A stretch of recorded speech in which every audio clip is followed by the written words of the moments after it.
Well, you guys, how are you doing? Okay, there was a little technical difficulties, but we're back. Or how they say, we're back.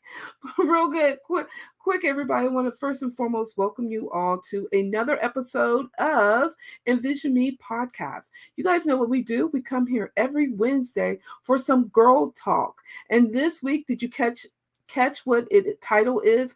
Love shouldn't hurt. If you don't know, we actually have been having amazing women who has gone through domestic violence come on here, and we talk about their story. This is all about sharing a story, empowering women, and knowing what and hearing what they're going through, and if you're going through it, how did they get through it.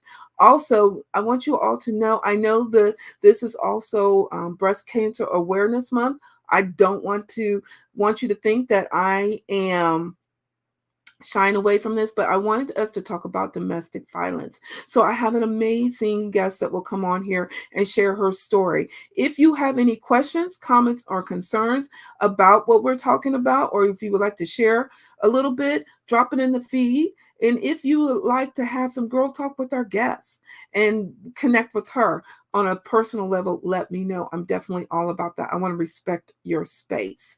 So, real quick though, if those of you who don't know me, my name is Pam, and I am the CEO of Envision Me Podcast. The reason why I did the podcast is because I know there are women around sitting at a cubicle or sitting at their desk thinking of their what's next, but don't know how to get there. And so I can help you. May it be I empower you, inspire you, or may it be my guests that empower you, inspire you. But that is what we have created, a tribe. And we're here to support you to get you to your what's next. So I want you to understand that. And then lastly, today's show is sponsored by At the Table. At the Table is a nonprofit organization located here in Columbus, Ohio. It is an organization that we are supporting young girls, and young ladies around the world. We're currently having a program going on Thrive where we're mentoring young girls and we're showing them what's next could be. So if you're interested in supporting or even getting to know more about At the Table, I will drop their link below so you can get connected with them. So without further ado, let me bring on our guest for tonight. We're going to try this again.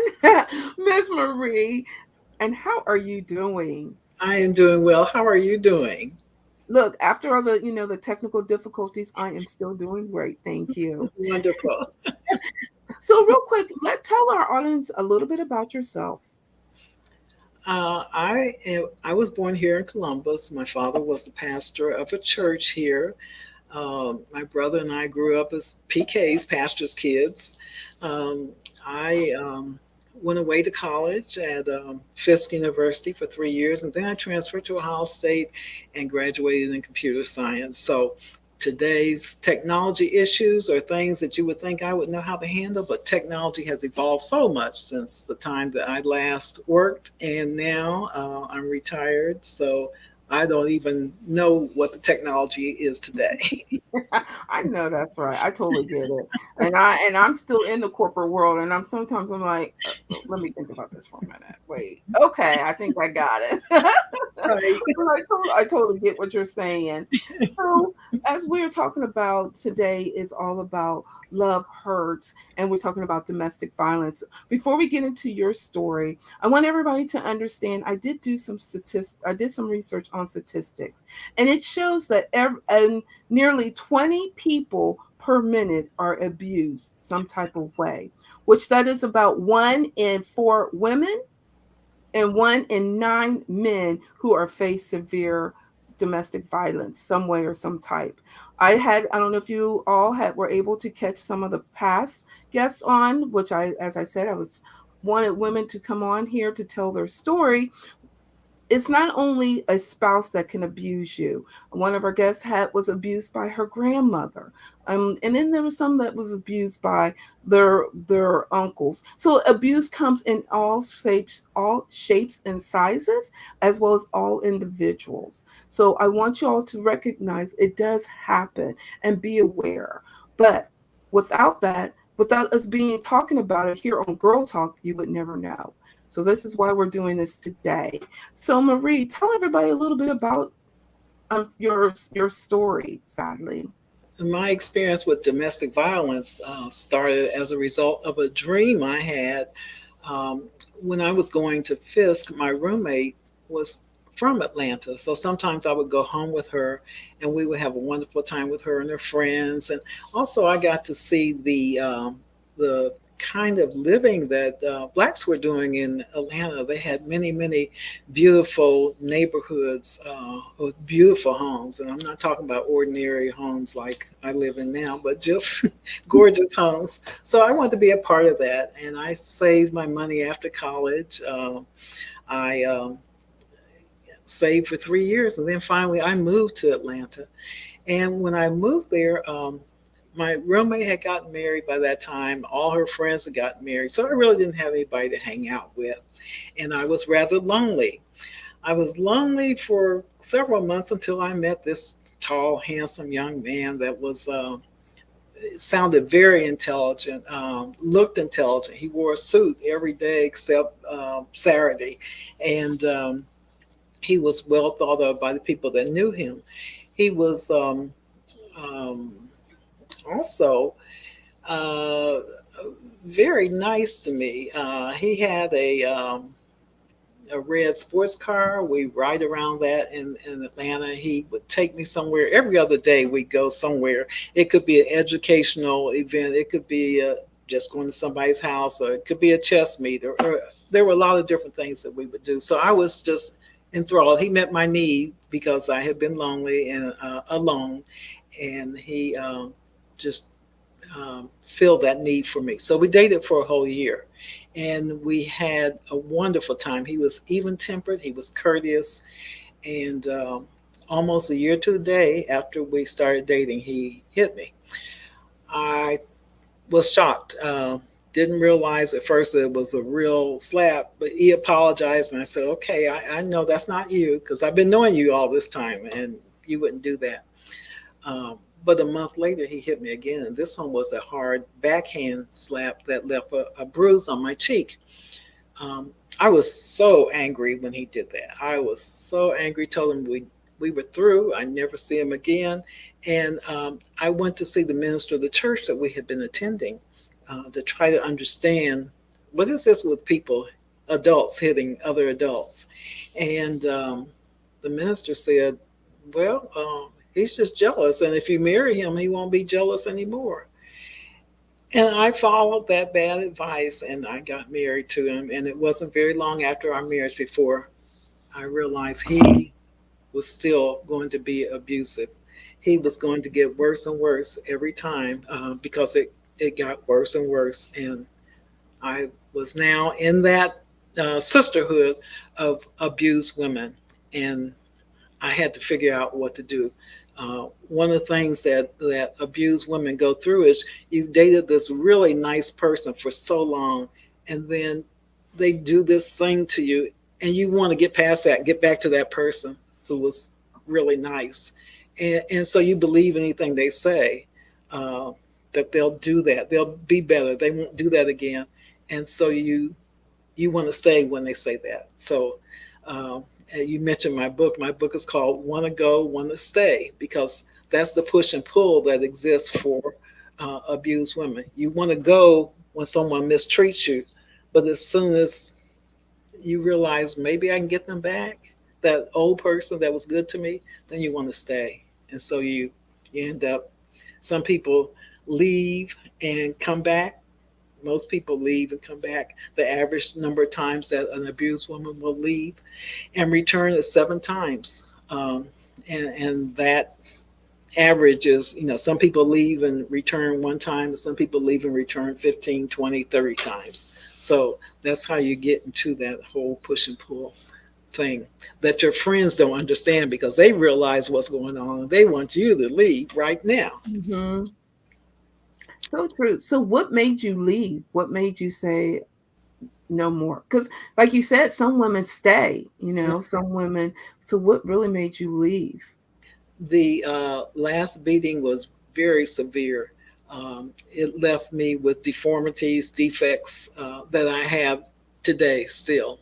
And I realized he was not going to change. He was just going to keep telling me he would do better, and he had no capability within himself to do better. So I was the one that had to leave and stay gone. Well, I'm glad you did. I'm I glad am. you did. That was a remarkable. Actually, that was a strong, strong, strong. I commend you.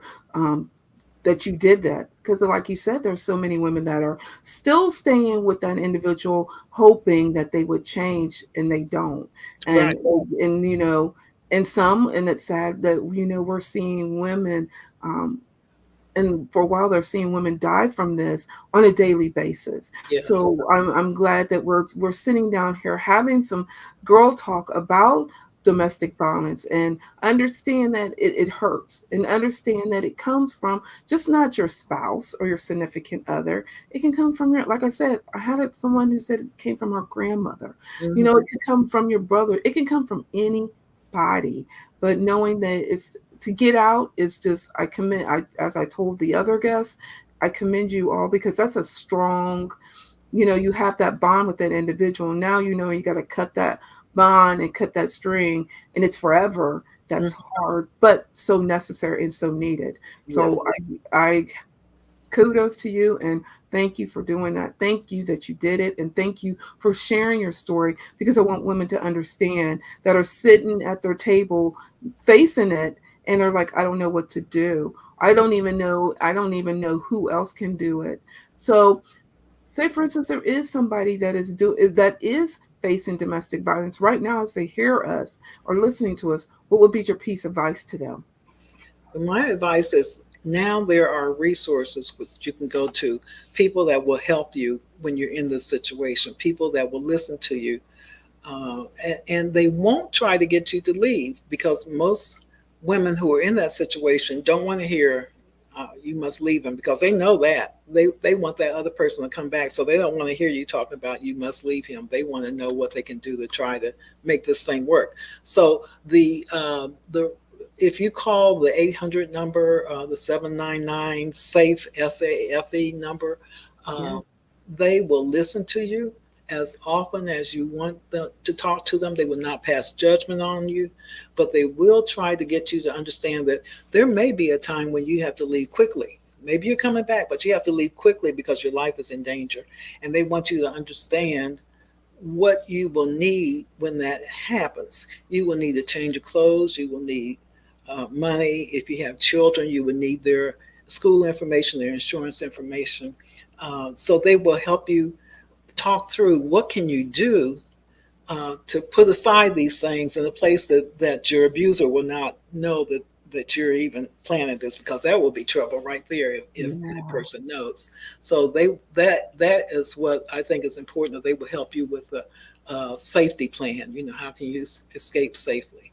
So that's the most important thing.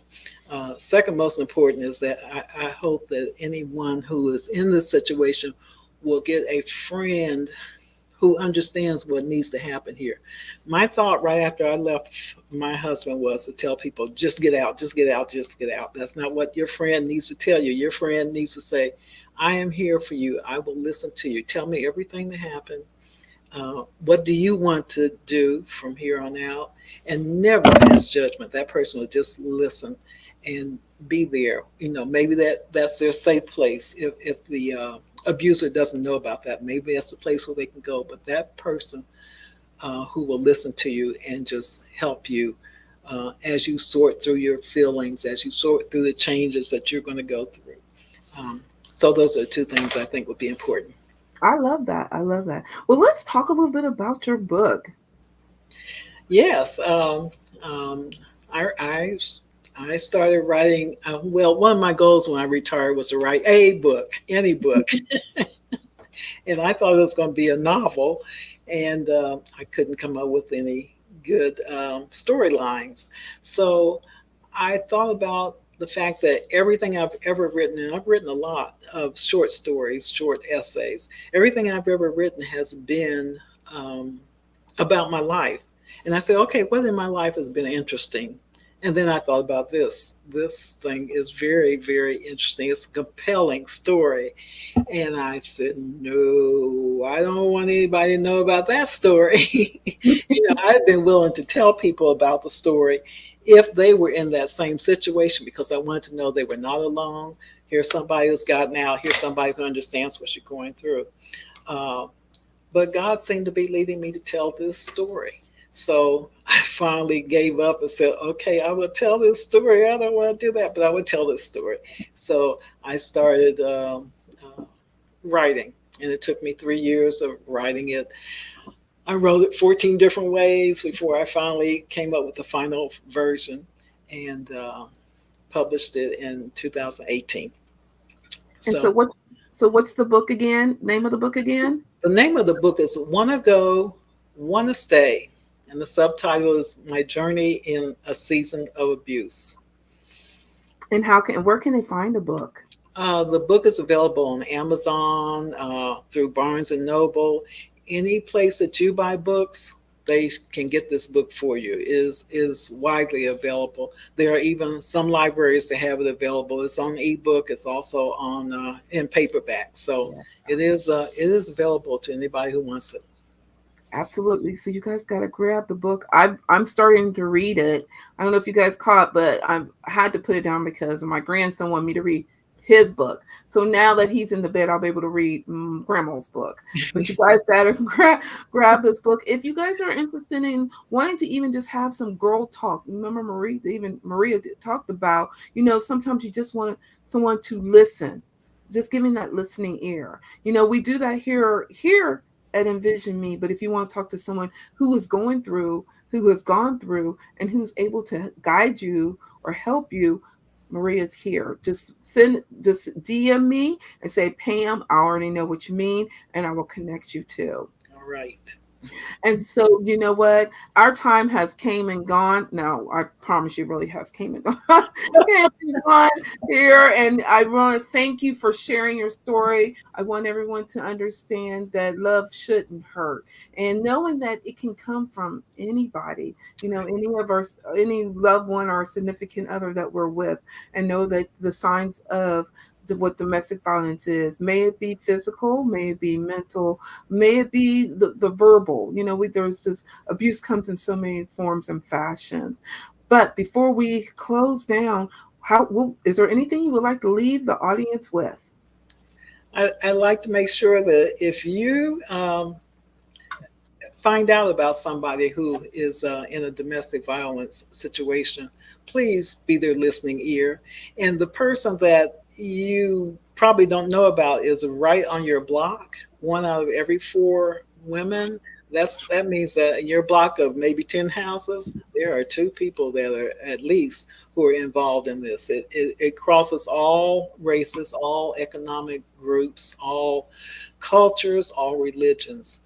Um, there are doctors, there are preachers, there are all kinds of people who have been involved in um, domestic violence. So don't be shocked, but please be a listening ear, a non-judgmental ear, one who will tell people about the resources. If you're here in Columbus, there's a women's shelter just for domestic violence survivors, and the number is 614-224-HOME, HOME. So there are all kinds of resources. Take advantage of the resources. Tell your friends if they're in that situation. If you don't know anything else to say, you want to say leave. Instead of saying leave, say call this number, and they'll get some help.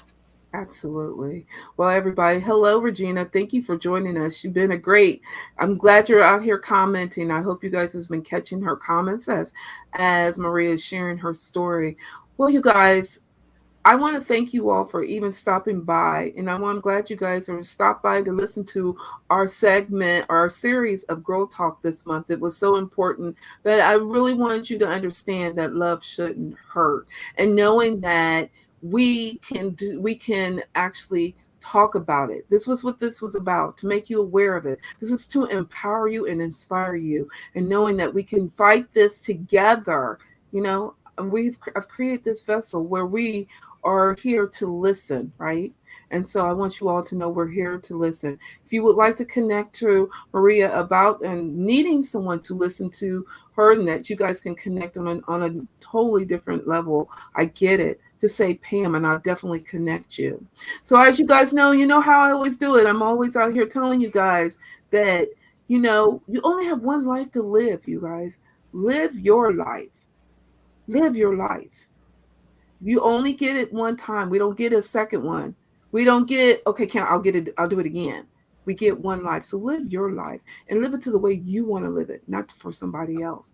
And knowing that you have all the resources on allowing you, enabling you to able you to work on your what's next, no matter what. If you're needing that help, you're needing that support, knowing that we are here for you and that you know you rock. And so, if I haven't told you, you guys are amazing. Thank you for joining us. Until next week, when I come on, I'll have another amazing guest. Take care of yourself until next week, everyone. And remember, go out here and make and have your vision be made. Take care, everyone. Bye.